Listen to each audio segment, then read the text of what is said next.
Hello दोस्तों, नमस्कार। कैसे हैं आप सब। स्वागत है आपका अपने YouTube channel Deepak Sharma passport group है, जिसमें आपको पासपोर्ट से संबंधित हर एक जानकारियाँ, पुलिस इंक्वायरी की जो भी जानकारियाँ पासपोर्ट से संबंधित वो सभी दी जाएंगी। दोस्तों, आज हम बात करेंगे पासपोर्ट की क्या जो आप फीस भरते हैं वो कितने टाइम तक वैलिड रहती है और किन किन कंडीशन में वो फीस लैप्स हो जाती है और कितने दिनों बाद आप उसी फीस से दो अप्लाई कर सकते हैं या नहीं कर सकते हैं, या कहाँ कर सकते हैं दोस्तों। और कर सकते हैं तो कहाँ आपका अप्लाई होगा, या क्या एक ही पासपोर्ट पूरे सेंटर का, जैसे सीपीवी डिवीज़न के अंतर्गत आता है, तो क्या आपको एक बार में फीस भरने पे कहीं भी आप अप्लाई कर सकते हैं। तो इस सारे मुद्दों पर आज दोस्तों हम बात करेंगे कि पासपोर्ट से संबंधित और किस केस में क्या फाइल में क्या कंडीशन में बंद हो जाती है या ओपन रहती है दोस्तों। तो चलिए दोस्तों, एक एक करके बात करते हैं। पहले हम लेते हैं दोस्तों की नॉर्मल कैटेगरी में फीस। तो आपको पता ही होगी दोस्तों कि फीस नॉर्मल इंसान की 1500 रुपये लगती है। वो मैं पिछली वीडियो में बता ही चुका हूँ। नॉर्मल केस में दोस्तों 18 से 50 साल के बीच की आयु के लोगों की 1500 रुपये लगती है फ्रेश केस में। और री इश्यू केस में भी सेम, फ्रेश केस में अगर सीनियर सिटीजन है तो उसकी 1350 लगती है। और 18 साल से नीचे का कोई बच्चा है, 8 साल से 18 साल के बीच में, उसकी दोस्तों 8 साल से 15 साल तक मैंने आपको बताया था कि 1000 रुपये लगती है। और 15 साल से 18 साल तक अपनी चॉइस होती है कि वो 10 साल का पासपोर्ट चाहिए या टिल द एज ऑफ 18 चाहिए, उस केस पे निर्धारित रहती है दोस्तों। और री इशू केस में दोस्तों सीनियर सिटीजन की भी 1500 ही फीस लगती है।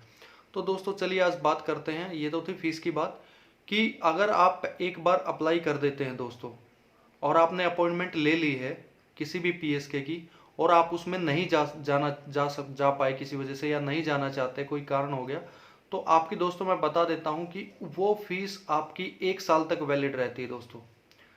जी हाँ, 1 साल तक आपकी फीस वैलिड रहेगी।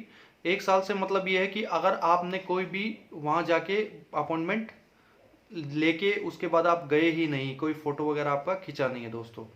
ये तो थी फीस की बात। और यहाँ मैं आपको बात करूंगा दोस्तों फीस के साथ साथ कि हर जिले में, सॉरी, हर राज्य में अपना हर एक रीजनल पासपोर्ट ऑफिस होता है दोस्तों। रीजनल पासपोर्ट ऑफिस के क्षेत्रीय पासपोर्ट कार्यालय जिसे कहेंगे, उन्हीं के अंतर्गत पासपोर्ट सेवा केंद्र होते हैं। और जो पोस्ट ऑफिस पासपोर्ट सेवा केंद्र बने हुए हैं वो होते हैं दोस्तों। अब किस राज्य में कितने पासपोर्ट सेवा केंद्र हैं, कितने पोस्ट ऑफिस पासपोर्ट सेवा केंद्र हैं दोस्तों, ये अलग अलग राज्य के हिसाब से होता है। किसी बड़े राज्य में 3 से 4 पासपोर्ट सेवा केंद्र हो सकते हैं, एक क्षेत्रीय पासपोर्ट कार्यालय। और पोस्ट ऑफिस पासपोर्ट सेवा केंद्र जो होते हैं दोस्तों, वो मैं बता दूं, हर एक लोकसभा सीट पे एक होता है दोस्तों। जैसे कि मान लीजिए दिल्ली में, हरियाणा में 10 लोकसभा की सीटें हैं, तो आपको 10, जिस लोकसभा की सीट में जो जिला पड़ता है दोस्तों, उसके हेड पोस्ट ऑफिस में एक पोस्ट ऑफिस पासपोर्ट सेवा केंद्र होता है दोस्तों। तो उसी पीएसके की कोई निर्धारित नहीं है, जितनी डिमांड होती है, एप्लीकेशन आती है, उसके हिसाब से खोला जाता है दोस्तों। जिस प्रकार मैं आपको यहाँ दिल्ली की बात करूंगा तो दिल्ली में पासपोर्ट सेवा केंद्र 3 है और एक क्षेत्रीय पासपोर्ट कार्यालय है, और उसके अलावा पोस्ट ऑफिस पासपोर्ट सेवा केंद्र है दोस्तों फीस जो मैंने बताया कि 1 साल तक वैलिड रहेगी अगर आप अपॉइंटमेंट नहीं लेते हैं तो। और आपको 3 चांस मिलते हैं।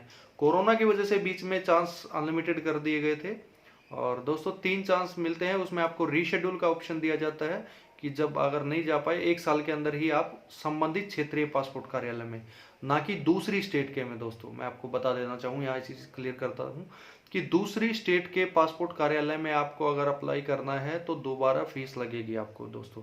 ना ही वो रीशेड्यूल होगी वो आपकी जो फीस है, ना ही आपको रिटर्न होगी वो। और दोस्तों ये 1 साल रहेगी। और अगर आपने दोस्तों पासपोर्ट के लिए फोटो खिंचा लिया है, या किसी भी वजह से आपकी फाइल पेंडिंग है, किसी भी कारणवश आपकी फाइल पेंडिंग है आरपीओ रीजनल पासपोर्ट ऑफिस में, तो दोस्तों 1 साल वैलिड नहीं रहेगी आपकी जो फाइल है, वो उससे पहले भी बंद कर दी जा सकती है। उस केस में आपको ध्यान रखना है, आपने मैसेज का, आपने ईमेल आईडी जो दिया था उस पर आपको नोटिस जो इशू हुआ है उसमें आपको वार्न किया हुआ होता है कि 10 दिन के अंदर जवाब दीजिए, 1 महीने के अंदर जवाब दीजिए, या 15 दिन के अंदर जवाब दीजिए। वो नोटिस अगर बार बार 1-2 बार मिलने के बाद भी आप जवाब नहीं देते हैं तो उसके बाद वो जो फाइल है आपकी ऑटोमेटिकली वो बंद कर दी जाती है रीजनल पासपोर्ट ऑफिस की तरफ से दोस्तों। और इस केस में मैं आपको बता देता हूं दोस्तों कि रीजनल पासपोर्ट ऑफिस की वजह से फाइल बंद करा दी जाती है, लेकिन अगर आप पेंडिंग है और कोई नोटिस भी नहीं आया है किसी वजह से, तो उसका एक टाइम पीरियड होता है दोस्तों 6 महीने का। अगर आपने फोटो खिंचा लिया और आपके पासपोर्ट पे कोई एक्शन नहीं हुआ, पासपोर्ट भी नहीं मिला आपको और कोई नोटिस भी नहीं आया, तो उसकी टाइम जो समय सीमा होती है दोस्तों 6 महीने की होती है। उस 6 महीने की समय सीमा में आपकी फाइल बंद कर दी जाएगी अगर आपने वहां जाके कोई आगे कार्रवाई नहीं करी दोस्तों। तो ये सब चीज़ थी दोस्तों। इस चीज़ में ख्याल रखिएगा कि हर स्टेट का अलग अलग होता है। ये ऑल इंडिया का जरूर है दोस्तों सेंटर का, लेकिन इसमें अलग अलग क्षेत्रीय पासपोर्ट कार्यालय में बांटे हुआ है और उसी के अंतर्गत अलग क्षेत्रीय पासपोर्ट कार्यालय की अलग से फीस जमा कराई जाती है। एक से दूसरे में फीस ट्रांसफर नहीं होती है दोस्तों। और ये था दोस्तों फीस के बारे में बात, कितनी फीस लगती है, कहाँ कहाँ कितने पीएसके है, या पोस्ट ऑफिस पासपोर्ट सेवा केंद्र है, या क्षेत्रीय पासपोर्ट कार्यालय है, क्या एक पासपोर्ट कार्यालय की फीस दूसरे में ट्रांसफर या हस्तांतरित करी जा सकती है, या किस समय तक या कितने दिनों तक आपकी फीस किस केस में वैलिड रहती है दोस्तों। उम्मीद है दोस्तों आपको जानकारी पसंद आई होगी, और पसंद आई हो तो दोस्तों वीडियो को लाइक करना ना भूलिएगा और चैनल को सब्सक्राइब जरूर करिएगा दोस्तों। और हमसे जुड़े रहने के लिए आप लोगों का धन्यवाद। और दोस्तों आप लोगों की फीडबैक से ही मुझे पता चलता है कि किस विषय पे मेरे को आगे पासपोर्ट से संबंधित आपकी क्वेरी दूर करनी है या किस विषय पे मुझे वीडियो बनानी है। सभी भाइयों को नमस्कार।